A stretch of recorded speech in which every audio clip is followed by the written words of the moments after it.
The topic of today is free range or not free range.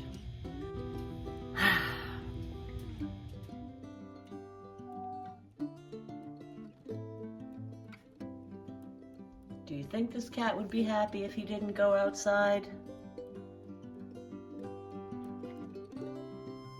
Guinness. Hey, Guinness. I think you need a break, buddy. Hey guys, it's Kate on the Homestead. Today I want to talk about animals, how we keep them, and the choices we make in regards to their safety, their happiness, their lifestyle, and their freedom. I love to free range my animals. My chickens and my guinea fowl are both free range, and I get a lot of joy seeing them live their best lives without fences and borders and with freedom. I'm always fascinated that they choose to come home at night.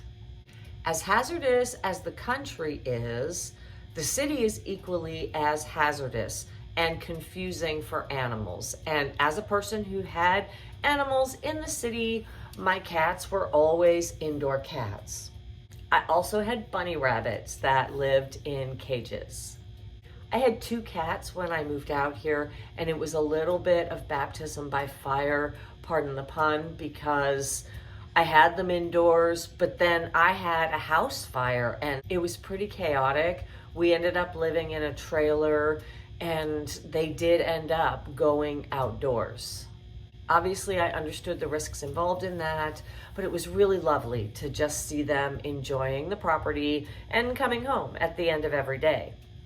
The rabbits that I had, I worked really hard to keep them caged in, and they just dug out, and eventually they were living on the property, and it was really sweet. I would see them around all the time. Now there are hazards, there are predators, and there's a road. I lost one of my city cats to a car. I lost at least one of my rabbits to a car. Another one took off. It happens. All of the other animals that I have right now, I got after I came here. So they are accustomed to being outdoors. They seem to be a little bit more savvy. My one city cat, Molson, really adapted well, so it brings me a lot of joy.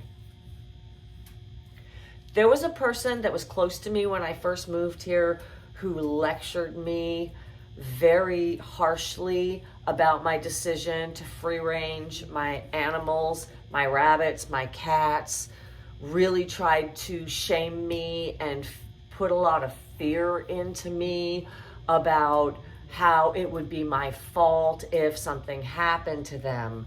And that person is actually no longer in my life, despite me trying to explain why I wanted to live the way that I'm choosing to live. They did not understand, and it contributed to the ending of that relationship. So I get it. People can have a lot of strong opinions about how we raise our animals, and they can put a lot of pressure and guilt and shame. And it is unfortunate when the animals get hurt. Case in point, my cat Guinness, who is an incredible hunter.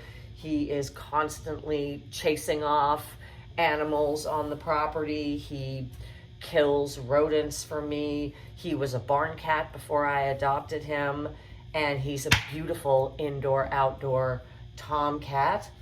He has an abscess on his face from an altercation that he had recently with the neighbor's cat. So obviously I am here to help, and I take responsibility for that, and I took him to the vet at my own expense, and I have been nursing him, and he will live to piss me off another day, I like to say.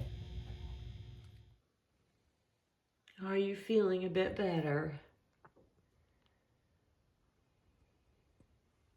Oh, Guinness, you're gonna be okay.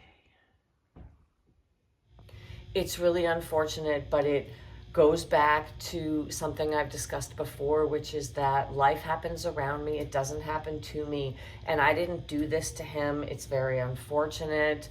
I'm here to help in the capacity that I can. That's my job.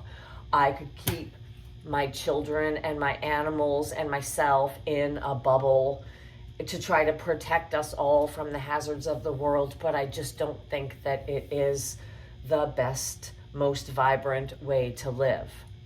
My father, when he was alive, said this to me, that your kid can snowboard into a tree and have an injury and be paralyzed for the rest of his life, but are you going to otherwise keep that child in a bubble to eliminate all potential risks of life, or are you going to allow that child to explore and live and be vibrant?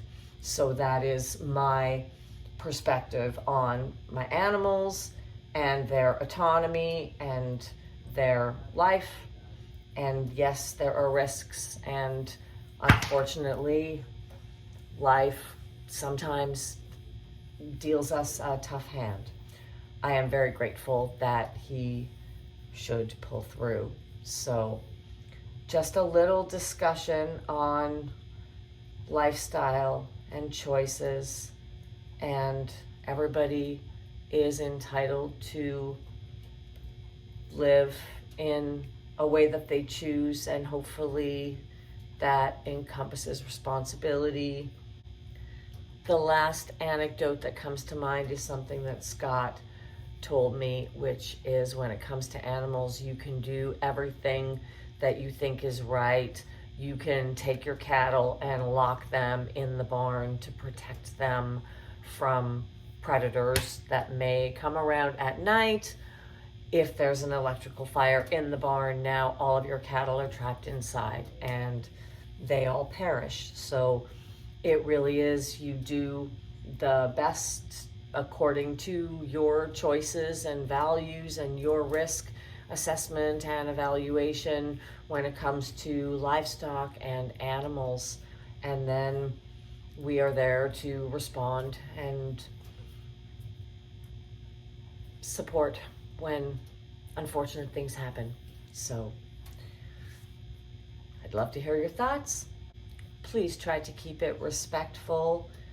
Until next time, happy, healthy living. I hope you're all doing well, staying safe, staying kind. I'm glued to this cat. I'll be back to my regularly scheduled content soon. Until then, I'm Katie Kate on the Homestead, and I'll see you later.